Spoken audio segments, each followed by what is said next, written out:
Throughout our life, ang mga buto natin ay laging ginagamit sa paggalaw, ngunit hindi ito naaalagaan ng mabuti at kadalasan humahantong sa abrasion at inflammation ng kasukasuan na nagdudulot ng unbearable pain. Ang degenerative arthritis o iba pang mga abrasions at sores na sanhi ng exercise ay nakakaapekto sa ating pang-araw-araw na buhay.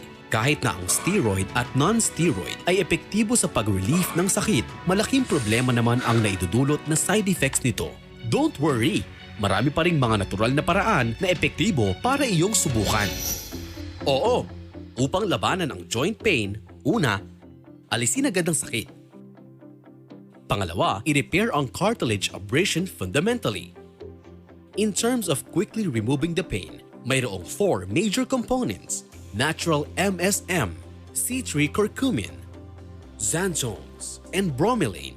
In terms of repairing cartilage abrasions, una, ang ostrich bone collagen, pangalawa ay BC collagen, pangatlo ay ang extract ng eggshell membrane. Ang tatlong ingredients na ito ay tumutulong para sa anti-inflammatory pain relief, joint lubrication at pag-repair ng cartilage. Wala nang ibang kumpletong formula kaysa sa Bonabon na talagang napaka-epektibo nito. Narito ang mas detalyadong introduksyon ng produktong ito. Ang una ay MSM, para sa mabilis na anti-inflammatory pain relief. Ito ay sulfide na natural sa ating katawan. Ang glucosamine sulfate nito ay ang basic substance para sa tendon, ligament, buto at cartilage synthesis, pati na rin ang joint lubrication. Ang conjointin sulfate at albuminoid sa mga kasukasuan ay naglalaman din ng MSM. Kaya nitong alisin ang sakit sa kasukasuan, pamamaga at paninigas habang pinapataas ang joint mobility at mapawi ang sakit sa kalamnan. That's right. At ang sulfidyl group ay mahalaga sa collagen at keratin na kailangan sa buhok, mga kuko sa daliri at balat. Habang tumatanda, ang MSM sa katawan ay nagsisimulang bumaba sa edad na 25. Kaya sa simula, mapapansin mo na ang iyong buhok at kuko ay magiging marupok. Nagiging dry ang skin at kasunod nito ang pananakit sa kasukasuan, soreness, pamamaga at stiffness. Ang 99.9% pure MSM mula sa Italy ay nagbibigay ng multiple anti-inflammation properties at mabisang relief sa sakit habang ang joint mobility ay nag-i-increase at nagbibigay ng great tolerance. Ang pangalawang ingredients para sa mabilis na anti-inflammatory pain relief ay ang C3 curcumin mula sa C. longa L-curcumin, DMC at BDMC ay na-extract with special process patented sa Europa at Amerika. Ang tatlong ito ay the best golden ratio para sa anti-inflammation, kung kaya't mabisa nitong mapipigilan ang aktibidad ng inflammatory factor, NF-kB, para agad maibsan ang sakit sa kasukasuan. Therefore, it was awarded international accreditation by international journals, kosher at GRAS. Ang pangatlong component para sa pain relief ay ang xanthones. Ang ikaapat na mabisang anti-inflammatory pain relief ay ang bromelain na extracted mula sa pineapple stems. Maaari nitong babaan ang konsentrasyon ng bradykinin to reduce swelling pain, bawasan ang PGE concentration na hahantong sa pamamaga at ma-regulate ang adhesion ng molecules sa surface ng immune cells to relieve arthritis pain. Matapos itong gamitin sa loob ng 4 na linggo, mapapansin ang improvement on pain, stiffness at mobility ng degenerative arthritis. Lalo na, ang bromelain ay kayang labanan ang bacterial adhesion sapagkat kaya nitong ihiwalay ang link ng specific glycoprotein receptor sa Escherichia coli at intestinal mucosa, kaya maaari nitong maiwasan ang diarrhea at lagnat na dulot ng impeksyon sa mga middle-aged at old people na may gastrointestinal weakness. Pagkatapos, ito ang mga pangunahing sangkap sa pag-repair ng cartilage abrasion. Una, ang ostrich bone collagen. Makakatulong ito sa pag-synthesize ng type 1 at type 2 collagens, glucosamine, chondroitin, at hyaluronic acid sa balat, joint cartilage, joint lubrication fluid, ligament and tendon. 5 places that need gelatin the most ay makukuha mula rito. Ang pangatlo ay ang extracted essence ng eggshell membrane. Naglalaman ito ng up to 4 times of collagen, 1, 2, 5, and 10. Chondroitin, hyaluronic acid, at glucosamine. Ang tatlong uri na ito ay nagbibigay ng complete sources para sa cartilage at tendon repair, pati na rin ang joint lubrication upang maiwasan ang sakit na dulot ng abrasion. Oo, wala nang ibang kumpletong formula kaysa sa Bonabon sa merkado ngayon. Ang bioavailability nito ay napakataas, kaya't ang mga resulta nito ay very noticeable. Ito ay 8 to 12 times more effective kaysa sa glucosamine plus chondroitin. At makakatulong ito sa muling pagbuo ng joint cartilage at connective tissues, supplement bone loss at gelatin. Ito ang pinakakumpletong formula sa pag-ayos ng cartilage abrasions at maaari itong mabawasan ang epekto ng abrasion in the future. Tumatagal lamang ng 3 linggo upang mapawi ang joint pain up to 89.9%. Pagkalipas ng 6 na buwan, X-ray shows na ang hip joint cartilage abrasion is repaired evidently na makakapagpabalik sa maliksi mong katawan. Kukuha na dapat ako ng artificial hip joint. 2 months bago ang operasyon, sinubukan ko ang Bonabon. Na-surprise ako. Pagkatapos ng isang session of treatment, wow! I could get off the bed and kaya ko na lumakad. Nang bumalik ako sa ospital para mag-check out, nakita kong nag-improve ng 1/3 ang aking hip conditions. Sa huli, hindi ko na kailangan dumaan ng isang operasyon. No hip replacement, kaya't patuloy kong ginagamit ito. At I am completely recovered now. Ang 2 buwang paghihintay ay worth it talaga. Buti na lang at may nagsabi sa akin tungkol sa Bonabon. Regular kong ginagamit ito araw-araw. And it turned out na in less than 2 months, naiangat ko na ang mga kamay ko at yung legs ko. Kaya nang umakyat baba pa ulit-ulit. Epektibo talaga. Dati, hindi ganun kadali para i-spread out ito ang aking kamay. Ngayon, kaya ko na mag-squat, maglakad, umakyat at magbuhat ng mga heavy stuff even more nimbly. Dati kasi hindi ko maitaas ang braso ko pag nagsusuot ng damit. Kailangan ko pa humingi ng tulong. O diba? Nakakahiya talaga. Tingnan mo ako. Isn't it something? Ako ay 74 years old na ngayong taon. Hindi mo masabi, diba? Hindi ako ganito dati. I used to feel powerless at may mga sakit dito at dito pa. Kapag nag-squat ako, halos imposible na akong tumayo. Luckily, nakita ko ang Bonabon. Hindi ko inaasahan na ito ay complete formula. Napaka-convenient at madaling gamitin. Ngayon, gaano man kalayo o kahaba ang nilalakad ko, walang problema. Ang pag-akyat at pagbaba ay ayos din. Importante talaga ang gumamit ng tamang produkto. Tama yan! For joint degeneration, abrasion at pain, kinakailangan ng maraming substances upang tuluyang maibalik ang malusog na joints. Walang kompletong formula dati sa merkado. In terms of mabilisang pain relief, mayroong MSM, C3 curcumin, xanthones, and bromelain. Sa pag-repair ng cartilage abrasion, may mga ostrich bone gelatin, type 1, 2, 5, 10 collagens, glucosamine, chondroitin, at hyaluronic acid to completely cover cartilage repair at mag-provide ng sources para sa lubrication at anti-inflammatory pain relief. Matapos gamitin ito ng 3 linggo, 89.9% ng joint pain is relieved. Sa 6 na buwan na paggamit, makikita sa X-ray na ang hip joint cartilage abrasion ay bumalik sa normal na may typical na liksi. For maintenance, take 2 tablets a day. For enhanced repair and pain relief, take 4 tablets a day. Ang mga taong may degenerative arthritis, mga madalas umakyat ng bundok, tumakbo, umupo o tumayo ng matagal, mga manggagawang nagbubuhat ng mabigat na bagay, overweight people na may joint pressure at mga babaeng may bone loss during menopause, tumawag at mag-order ng Bonabon ngayon. Ito ang pinakakumpletong formula to prevent joint abrasion, inflammation, and pain upang matulungan kang gumalaw ng mas mabilis at mas maliksi. Mahalagang paalala, ang Bonabon ay hindi gamot at hindi dapat gamitin panggamot sa anumang uri ng sakit.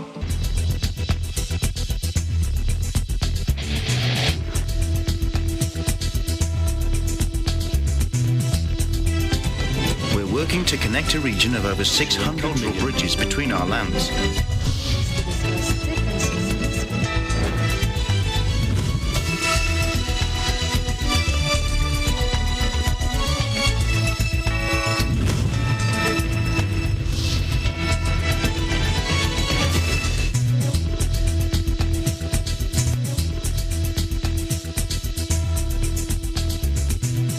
Good afternoon, I'm Alma Angeles. Welcome to ASEAN in Focus. We're coming to you live from Manila in Vietnam. Hello, Eliana. Sebastian from EBC Vietnam Bureau, bringing you the news in the dynamic ASEAN region. On today's headlines. President Duterte said he wants the Philippines to stay neutral on the conflict between Russia and Ukraine. Probably you must have heard. The 21 Filipino crew members of MVS Breeze from Ukraine will be arriving home on Tuesday morning. In Vietnam, the government has approved a policy to arrange flights to repatriate its citizens with the initial number of 900 people from Ukraine. Our correspondent Erlo Bringas met a Ukrainian artist who wants to raise war funds by selling non-fungible to help his country and using cryptocurrencies. A Ukrainian-based information.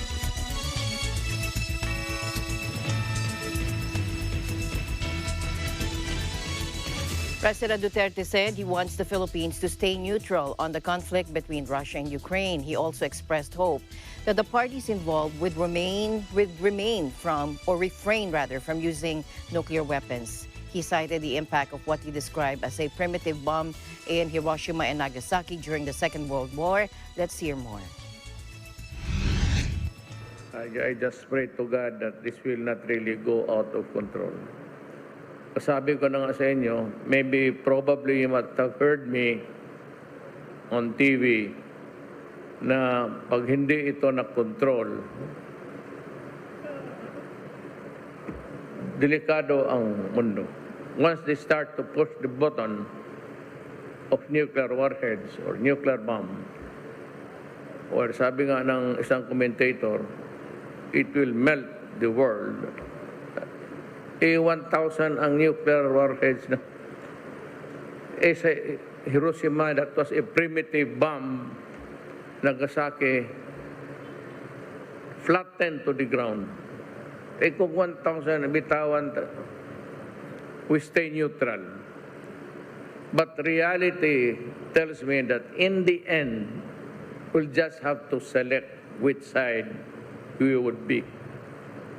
So, ngayon, let us just be hopeful, keep our fingers crossed na walang katok doon. But if you are listening dyan sa international channels, I made a statement 6 years ago before I became a president.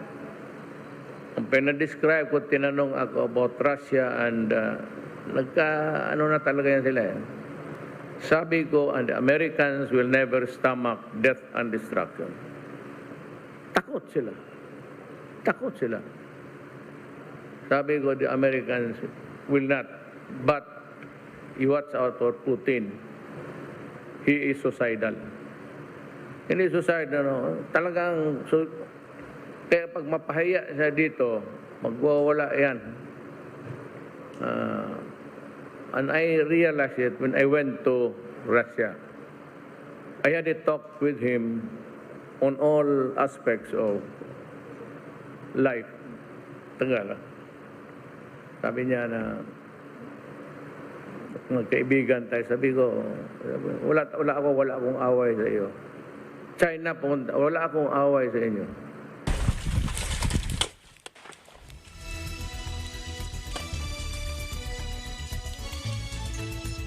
In another development, Russian forces pummeled Ukrainian cities from air, land, and sea today with warnings they were preparing for an assault on the capital, Kiev, as terrified civilians failed for a second day to escape besieged Mariupol. The relentless fire has pushed more than 1.5 million people across Ukraine's borders as refugees, though many others are displaced internally or trapped in cities, being reduced to rubble by Russian bombardment. International sanctions intended to punish Moscow have so far done little to slow the invasion, and Washington said it was now discussing a ban on Russian oil imports with Europe. The comment sent the price of Brent crude soaring to a 14-year high, with markets in Tokyo and Hong Kong slumping. On the ground, intense aerial bombardment continued overnight in the city of Kharkiv, which has endured almost non-stop fire in recent days. Ukrainian authorities said cities across the country were under attack.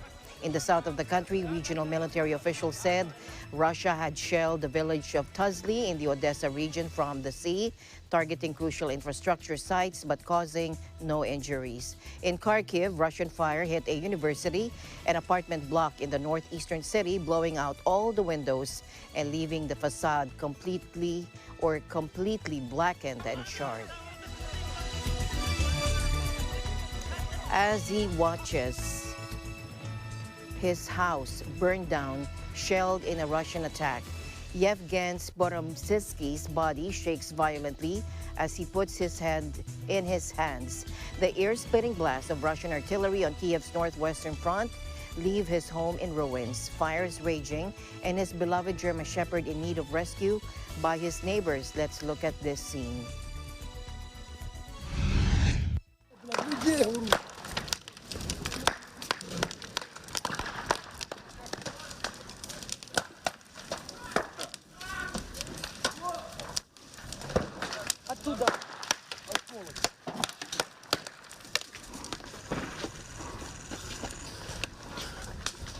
Женька, держи, держи.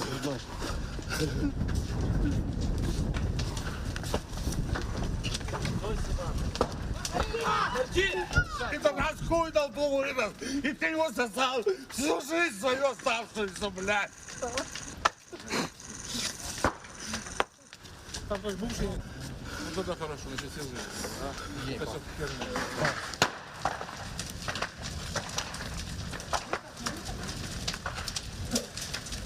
Холодильник открывал, холодильником привалило, еле выбрался. Супруга была в другой комнате, выбила окно, выскочила. Мы полезли в погреб, но увидели, что горит, да убежали к соседям, у них подвал хороший. Давай, бегом.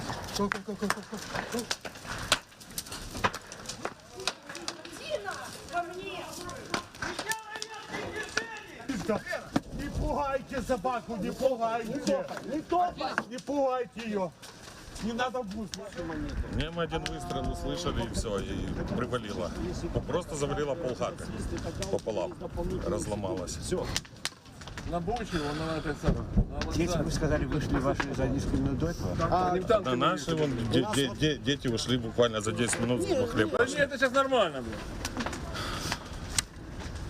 Это хорошо, что они пошли, блядь. Мы там в той комнате пиздец. Кума, если живы. Она что жила, барахло-то говно. Это мусор.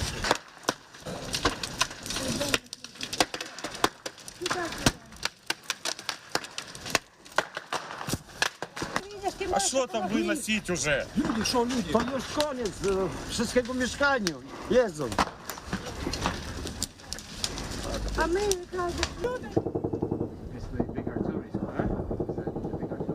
Not here.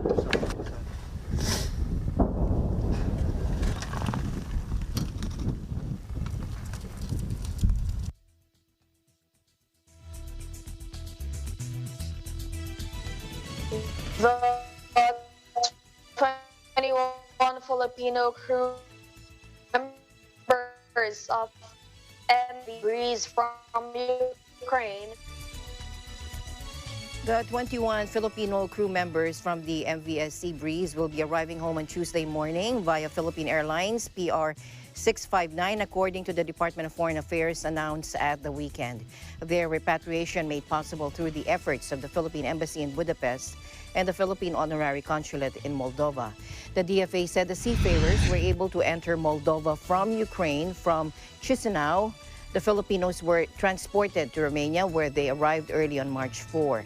The group was evacuated from the MVS Breeze, a bulk carrier that has been on dry dock for repairs at the Ilyich shipyard in port of Odessa, Ukraine, since January 27. The DFA also confirmed that another group of seafarers, 13 out of the 31 crew members of Star Helena, crossed the Moldova border on March 3 and were successfully evacuated from Kornomorsk through the honorary consul in Moldova. They are currently awaiting their eventual repatriation. Meanwhile, the foreign ministers of the Association of Southeast Asian Nations, or ASEAN, have called for an immediate ceasefire in Ukraine. In their statement, it said, quote, "The foreign ministers of ASEAN are deeply troubled by the intensifying gravity of the situation and ensuing worsening humanitarian conditions resulting from the ongoing military hostilities in Ukraine. We therefore call for an immediate ceasefire or armistice and continuation of political dialogues that would lead to sustainable peace in Ukraine. We underline the importance of a ceasefire to create an enabling environment. Southeast Asian countries are also continuing efforts to evacuate their own citizens from Ukraine." In Vietnam, the government has approved the policy to arrange flights to repatriate Vietnamese citizens with the initial number of 900 people from Ukraine. The first flight is expected today, March 7, from Romania, and the second one on March 8 from Poland. Repatriated citizens will take COVID tests upon returning to Vietnam. Around 7,000 Vietnamese people are living in Ukraine, mainly in Kharkiv, Odessa, and Kiev. Over the past few days, almost all Vietnamese in Kiev and Odessa and hundreds of people in Kharkiv had been evacuated to Ukraine's neighboring countries. Among them, 370 were sent to Romania, 200 to Romania, 600 to Poland, about 125 to Hungary, and about 40 to Slovakia. Evacuation efforts by the Ministry of Foreign Affairs are now underway to continue bringing Vietnamese people away from dangerous areas in Ukraine to other neighboring countries and to Vietnam. According to VGP News, Vietnamese in Ukraine and neighboring countries who need support can contact their hotlines. Fighting around Ukraine's largest nuclear plant left its buildings damaged by fire. That is according to the Director General of the Atomic Energy Agency, but it said no radiation has leaked. But the situation was extremely tense. The UN Under-Secretary General for Political and Peace-Building Affairs called the incident highly irresponsible. Again, let's listen in.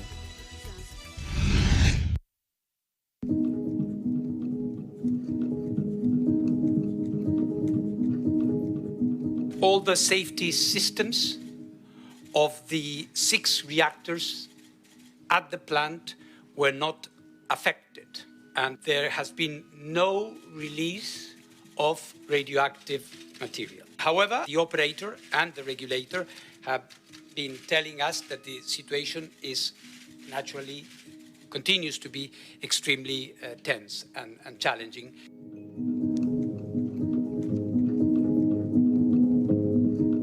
Military operations around nuclear sites and other critical civilian infrastructure are not only unacceptable, but highly irresponsible. Ukraine knows only too well the devastation of a major nuclear accident. The Chernobyl disaster in 1986 stands as a lasting example of why it is vital to ensure all nuclear power plants have the highest standards of safety and security. Every effort should be taken to avoid a catastrophic nuclear incident.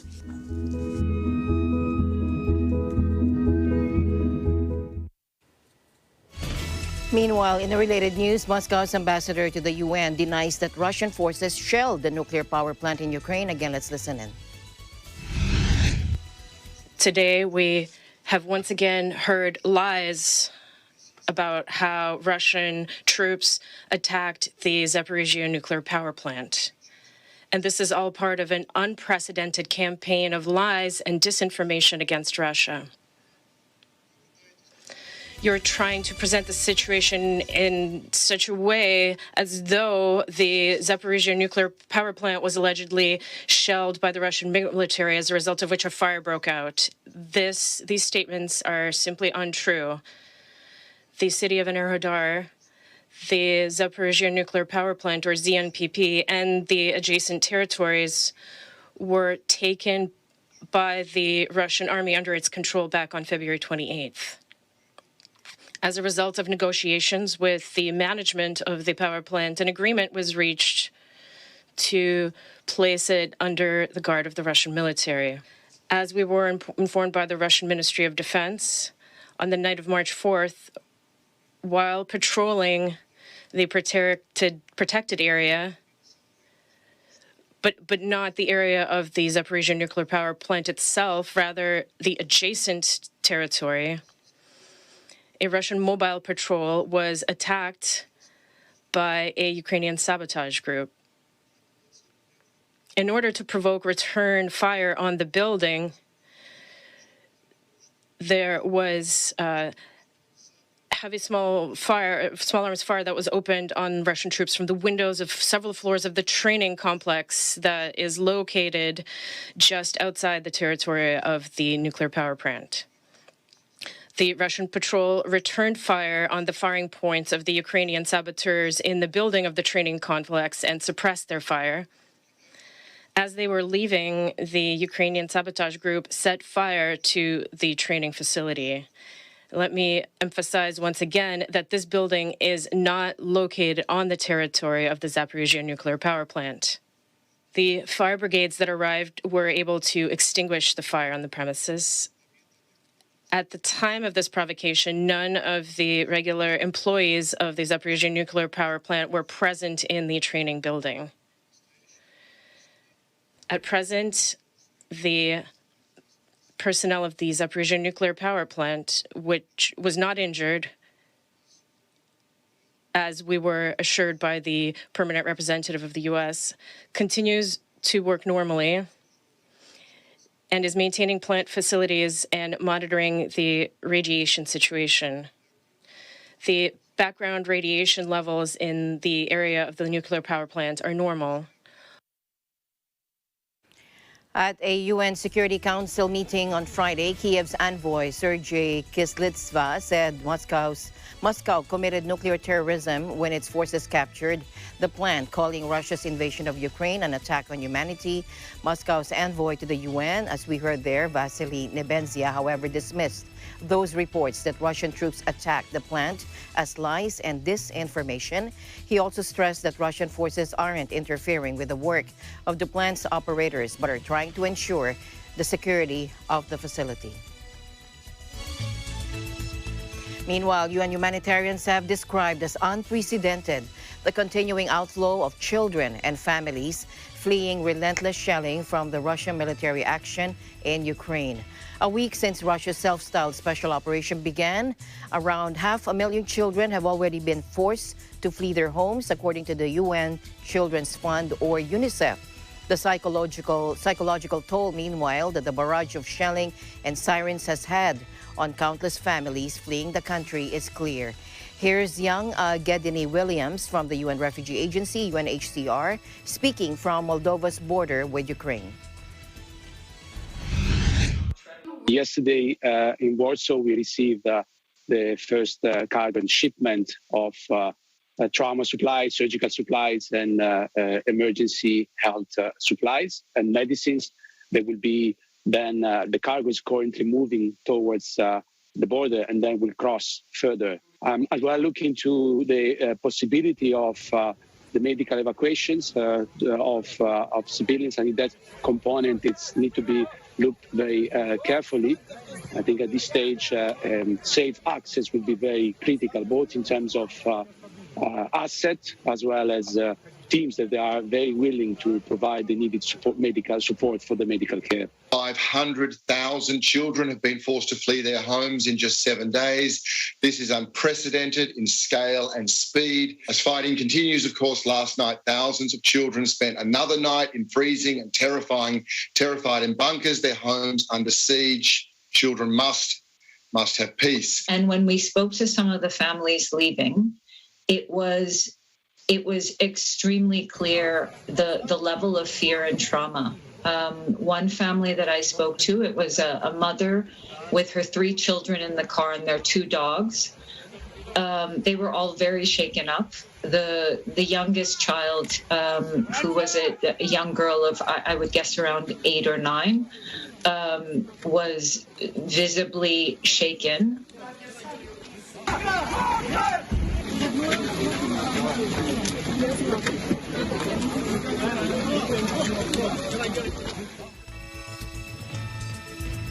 The United Nations High Commissioner for Refugees, or UNHCR, had recorded 1,534,792 refugees on its dedicated website by 1335 GMT, almost 166,000 more than the previous count on Saturday.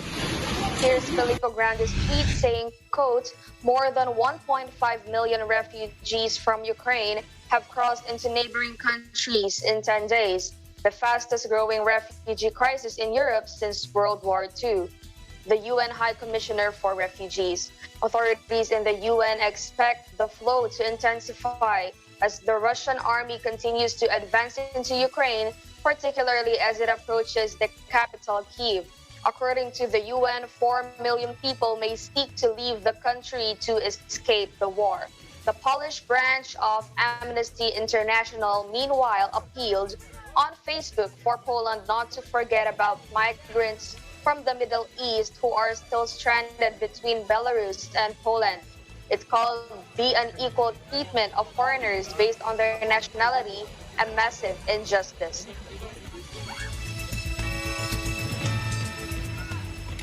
Social media giant TikTok announced Sunday it is suspending the posting of all video content from Russia in order to keep its employees safe and comply with the country's new fake news regulations.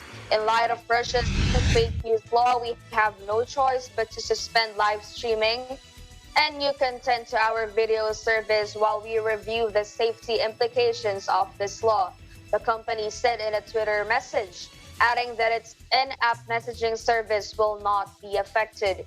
In a longer statement on its website, the company discussed the devastating war in Ukraine that, in addition to bringing the widespread suffering across the country, has brought pain to our community and our people. And as a platform, this war has challenged us to confront a complex and rapidly changing environment as we look to be a canvas, a window, and a bridge for people across the globe. Russian President Vladimir Putin on Friday signed into law a bill introducing jail terms of up to 15 years for publishing fake news about the Russian army as Moscow pushes forward with its invasion of Ukraine. The Kremlin defended the new legislation, saying the country was facing an information war that required counteraction. As Ukraine's battle against a Russian invasion dawns, people across Europe are determined to raise awareness and do whatever they can to support the country.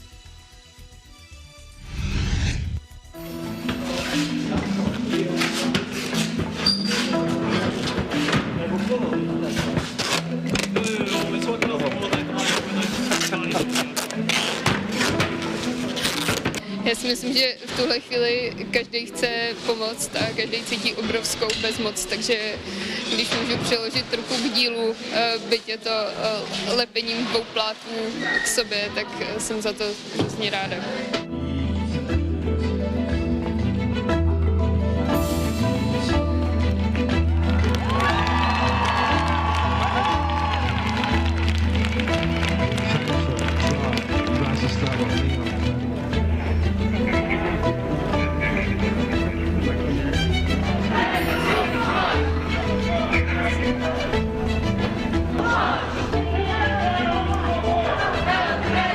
Esta manifestação é suposto passar por as embaixadas todas as...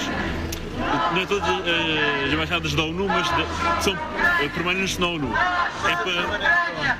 Isso, conceitualmente da ONU. É para fazer com que essas embaixadas, com que esses países façam pressão sobre a Rússia para acabarem com o que está a passar na Ucrânia.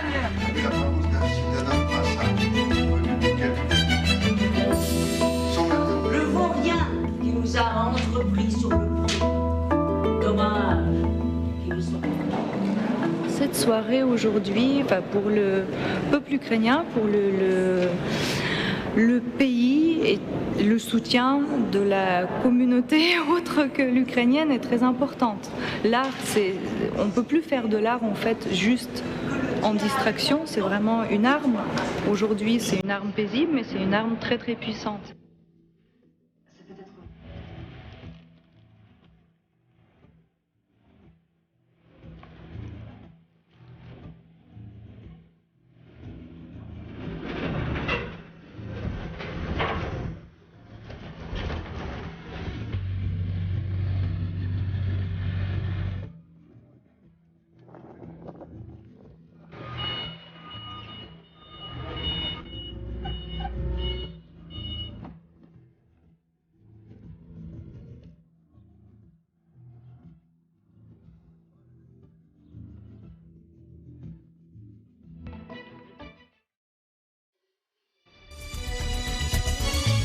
Back here in the country, the National Economic and Development Authority, or NEDA, said that soaring oil prices due to the conflict between Russia and Ukraine could affect the country's electricity rates. And here are the other factors that will affect our electricity rates. Let's hear more. Yung pong sa presyo ng kuryente, meron po tayong nakikitang two possible reasons, no? Para sa makakaapekto sa kanya. Siyempre yung oil price as an input price. Pangalawa rin po dito yung foreign exchange. Kasi marami po sa inputs ng sa paggawa ng kuryente ay ini-import natin, so malaki pong bagay yung sa foreign exchange na to. Nakita na rin po natin yung isa sa naging epekto rin itong Ukraine crisis on the peso, na nag-depreciate po yung ating peso, pero not to worry naman po kasi malaki po ang ating reserve. So ang tingin naman namin diyan, hindi rin naman siguro magkakaroon ng speculative attacks dito. Wala pong gusto dito sa mga sa nangyayari na ito. Tulad po ng sinabi ko, magkakaroon nga po ng pag-uusap ang economic managers. Nito pong nakaraang linggo, yung po yung masusi naming monitoring and then analysis and then estimation, at saka yung pagbubuo-buo nga po ng mga programa na pwede nating isalang.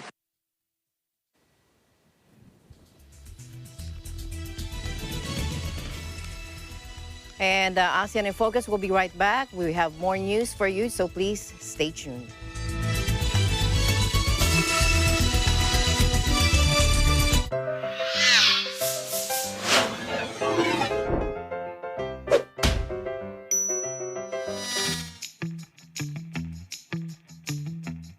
Mr. Bawal, may ibis ka, oh. Asan? It's a prank! Okay lang manakot! Pero kung mananakot ka para sa boto, bawal yan! Ayon sa Omnibus Election Code, threats, intimidation, terrorism, use of fraudulent device or other forms of coercion is an election offense. Sino kausap mo? Makaalis na nga, sa iba na lang mananakot. Mr. Pwede! Mr. Pwede! May malaking ibis sa likod mo! Nox! Pabawi ka pa, ha? Di mo ako maiisahan! Ako si Mr. Bawal na nagpapaalala sa inyo na ang pananakot para sa boto. Ibis! Hoy! Bawal yan!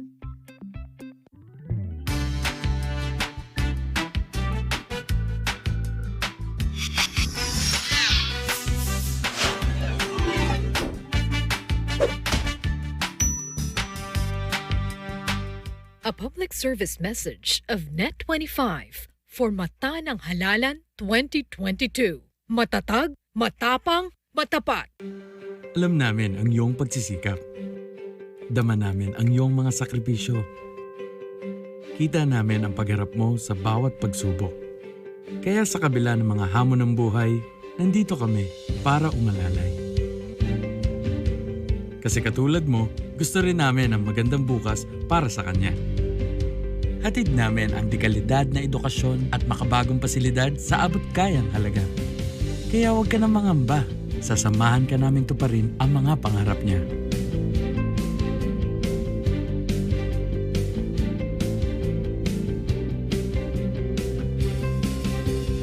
Maaasahan mong sulit dito ang mga pinagsikapan mo. Sa aming mga makabagong pasilidad at sistema ng edukasyon. Mailalabas natin ang aking talino at mga kakayahan niya. Kahit sa munting halaga, makakasiguro ka na makakasabay siya sa mabilis na pag-ikot ng mundo. Sa New Era, karamay mo kami sa bawat hamon.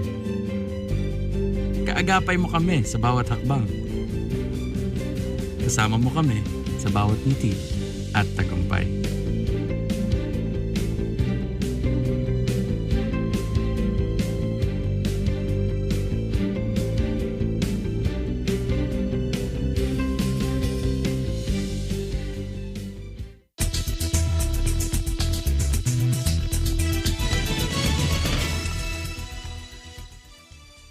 back to ASEAN in Focus. Luding has rendered some road sections in eastern Samar and northern Samar provinces impassable due to incessant rains in the region in the past days.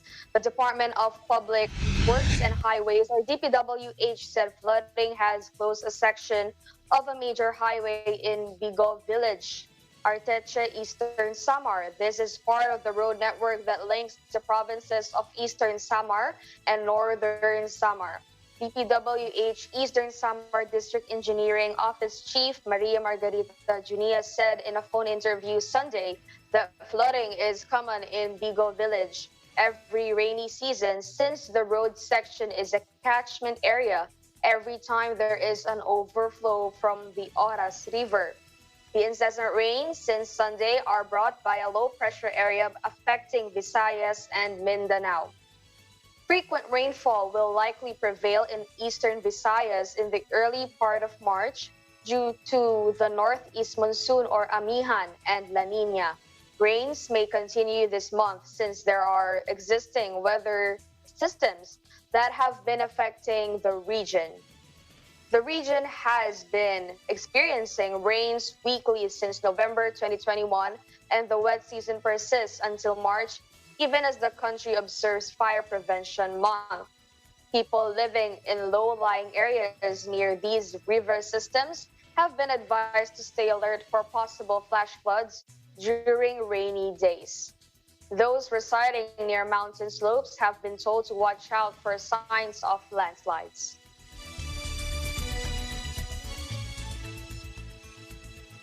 A boat carrying more than 100 Rohingya refugees, including dozens of children, landed on the coast of Indonesia's westernmost province, Aceh, early Sunday, police said. Local police chief Mike Hardy Wirapraha told AFP that they will conduct a general health checkup and COVID-19 rapid antigen test for these foreigners.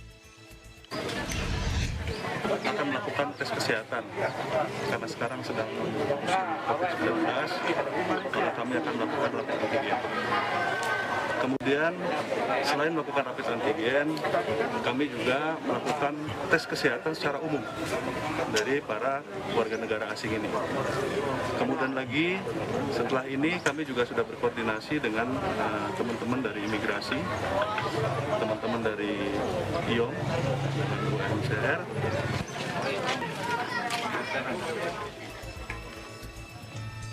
The vessel, which sailed from a Rohingya camp in Bangladesh, arrived shortly after 3 a.m. on a beach in Birun district. It was carrying 114 people, including 58 men, 21 women, and 35 children aged under 15 years old, police said. Hundreds of thousands of Rohingya Muslims have fled Buddhist-majority Myanmar since 2017 after a military crackdown that refugees said included mass killings and rape. Most live in camps in Bangladesh where human trafficking operations. Hundreds of Rohingya make perilous, months-long journeys from refugee camps in Bangladesh to Southeast Asia, relatively affluent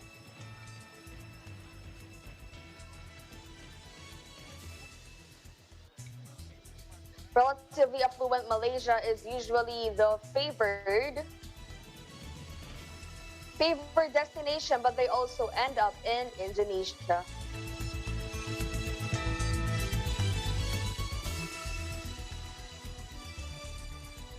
As part of an effort to reopen international borders, Malaysia announced that the new air vaccinated travel lanes, or VTLs, involving Cambodia, Malaysia, and Thailand will begin on March 15.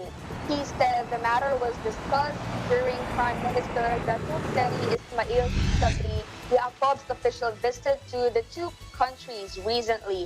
Additional routes could be added subject to market demand, he pointed out. Meanwhile, designated airlines from Malaysia and Thailand will be allowed to mount up to 6 flights daily on the Kuala Lumpur Bangkok route and up flights daily for these VTL routes will be served by all the 3 countries' designated carriers under the VTL initiative. He said the related standard operating procedures, or SOPs, and health protocols will soon be released by their respective agencies. Travelers will have to comply with the protocols responsibly.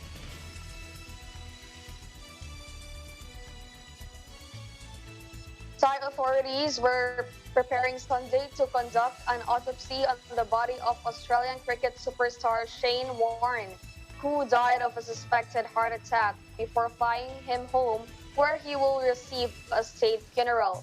Police said there was no foul play suspected in the 52-year-old's death after he was found unresponsive in a luxury villa on Thai holiday island, Koh Samui, late Friday. The king of spin's unexpected passing sparked a global outpouring of grief from prime ministers, rock stars, and fellow players, an acknowledgement that the Melbourne native transcended his sport. The player, one of the greatest Test cricketers of all time, was found unresponsive in a Samoana resort villa on Friday after failing to meet friends. Warren was taken to the Thai International Hospital, Samui, at about 6 p.m., but his management said despite medical efforts, he could not be revived. Prime Minister Scott Morrison led tributes to one of the country's greatest characters and announced Warren would receive a full state funeral. Credited with reviving of the art of leg spin, Warren was part of a dominant Australian Test team in the 1990s and 2000s and helped his country win the 1999 Limited Overs World Cup. His tally of 708 Test wickets has been surpassed only by fellow spinner Muta Muralidharan of Sri Lanka. Bursting onto the scene is a brash young player with a shock of blonde hair. Warren became almost as well known for his colorful life away from cricket as he was for his exploits on the field. The first bowler to take 700 Test wickets with an assortment of leg breaks, googlies, flippers, and his own zooters. Warren retired from Australia duty in 2007 following a 5-0 series win at home to arch rivals England. Warren played 145 Tests in a total over a 15-year career, taking 708 wickets, and was also a useful lower-order batsman with the highest Test score of 99.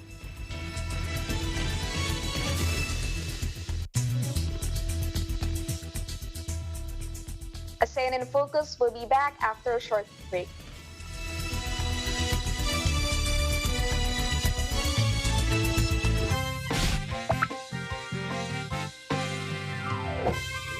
Karapatan natin lahat na iboto ang karapat-dapat!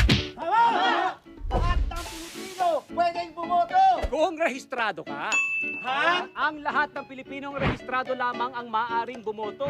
1 taon ang ibinibigay ng Commission on Elections para magparehistro ang mga Pilipinong boboto sa darating na eleksyon. Kailangan gawin ito para maiwasan ang tinatawag na flying voters. Teka, lahat ba kayo nagparehistro na? Opo! Rehistrado na kami lahat! Bakit tahimik ka? Hindi ka nakapagrehistro, no? Nakakalimutan ko. Ay, hindi ka pwedeng bumoto. Mabuti pa, bumili ka na lang ng balot. Pagka kami pa bumili ng balot, pwede na kami bumoto. Hindi, pero mabubusog ka. Para sa karagdagang kaalaman, makipag-ugnayan lang sa pinakamalapit na barangay o bisitahin ang COMELEC website. A public service message of Net25 for Mata ng Halalan 2022. Matatag, matapang, matapat.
mas sasaya ka daw kung babaguhin mo ang perspective mo. Malapad. Pilay ang problema ng Dino. Ha? Sige, payag ako. May kakaibang tunog eh, tingnan nyo ha.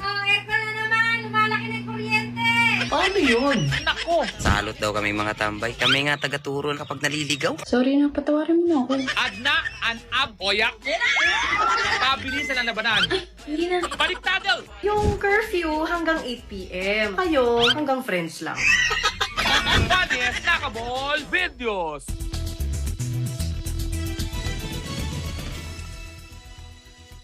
Welcome back. The Department of Health, or DOH, on Saturday, March 5, said that there must be a sense of urgency when getting a COVID-19 vaccine booster shot.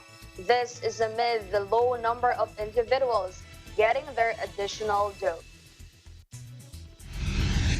Alam natin na ang ating numero ng pagbabakuna sa mga nakalipas ng linggo mahina, lalong-lalo na ang booster sa iba't ibang kadahilanan, no? Habang ang hesitancy ay bumaba, walang urgency yung pagpapabooster kasi sa karamihan sapat na yung 2 dose at saka yung no box, no entry hanggang 2 dose. Ang gagawin natin ay strengthen natin yung advocacy. Our Health Promotion Bureau kasama ng ating mga ahensya ng pamahalaan at ang lalong-lalo na yung DILG at yung ating mga other partners from the private sectors ay pag-ibayuhin yung communication and advocacy to increase the uptake of a booster. Ang kampanya nga natin sa buwan ng Marso is to march to bring the information and the vaccines to the homes and the workplaces.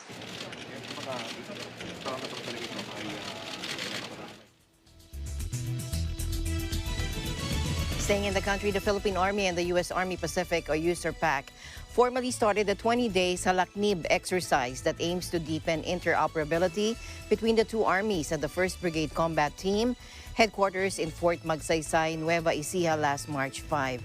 Salaknib demonstrates the long-standing partnership between PA and USARPAC. USARPAC Deputy Chief Major General Matthew McFarlane, the guest of honor and speaker, said in his speech, which was sent to reporters yesterday, Salaknib, which means shield in Ilocano, is an annual bilateral combined exercise that aims to enhance the defense readiness of Filipino and American troops by developing tactical interoperability. The 2022 edition of Salaknib focuses on the capability development of the 1st Brigade Combat Team, the PA's primary combined arms and rapid deployment unit. Salaknib also showcases the U.S. government's resolve to fulfill its alliance obligations in the region. Last January 21, the PA and USARPAC teams completed the 3-day inspection of the proposed training sites in Central Luzon to ensure availability, suitability, and training worthiness. PA Chief Lieutenant General Romeo Bronner Jr. earlier commended the Salaknib planning team for carrying out a thorough planning process aimed at ensuring the success of the bilateral exercise, even amid the pandemic. And our correspondent Erlo Bringas met a Ukrainian artist. He talks about raising war funds to help his country. They are creating a collection of non-fungible tokens, or NFTs, to raise funds for the war against Russia and by using cryptocurrencies. Erlo? The armed conflict between Russia and Ukraine continues to reach nearly a week. Thousands of civilians evacuated from their country and go to nearby countries with their families. A Ukrainian-based information technology company owner appealing help for their countrymen because of the ongoing crisis. In an exclusive interview with Net25 Eagle News, Bogdan Nesvit, owner of large information technology company there, he had to evacuate his staff to safer areas to continue their work. Bogdan decided to set up an organization called World Save Ukraine to help Ukrainian people who are now affected by the ongoing conflict between Russia and their country. Basically, we've relocated most of the people from our company to a safer place. And there are some people who are still left in the capital where the bombing is going on all the time. We are trying to help them as well, to try to help their families. But for now, it's practically impossible to leave those places where the bombing is going on. So the team is all right here. We are working around the clock to launch this charity project and to help our country because we know that if we if we succeed in uniting crypto community, we can do that. We can provide substantial help, which can actually change the things now. Specifically, he invited the crypto enthusiasts to get their artworks, and all of the funds from their artworks will be able to help their countrymen. He is also calling for help from the Filipino community crypto enthusiasts. The main goal of this project, basically there is a single goal of this project, is to raise a substantial amount of money to help the Ukrainian people and government to fight this war. Because this war is not just about Ukraine now, it's about the whole world. And basically, just in a nutshell, the project is an NFT collection in collaboration with Ukrainian artists. So basically, we united a lot of Ukrainian artists who will be creating art for us. Then we'll transfer that art to NFT and to try to raise money. Because NFT is a new way to basically raise money to different causes, and our cause now is to help our country. And there are a couple of relevant use cases. For example, there is a organization which is called Ukraine DAO, which has so far raised about $1 million to help Ukrainian government as well. So it's a great way to raise money quickly now, and there are a lot of crypto enthusiasts who are ready to do that. The evacuation of Ukraine citizens continues. Besides the civilians, he also wants to help the Ukrainian military. In general, I'm okay. I'm staying strong for my team and for my country as well. This is the best what I can do now. Yeah, we are working around the clock to launch this charity project and to help our country because we know that if we succeed in uniting crypto community, we can do that. We can provide substantial help, which can actually change the things now. Despite the Russia-Ukraine crisis, Nesbitt hopes that the day will come when the situation will return to normal. Reporting for Eagle News, Orbringas, we live in interesting times. I am staying strong for my... Thank you, Erlo, and thank you, Eliana, for keeping me company today here on ASEAN in Focus. Thank you, Alma. And that is the latest news in the Southeast Asian nations. Stay updated about the ASEAN region. I'm Eliana Faye Sebastian from EPC Vietnam Bureau, and we live in interesting times. Thank you, Eliana, and we'll see you back tomorrow. Stay in the news because we live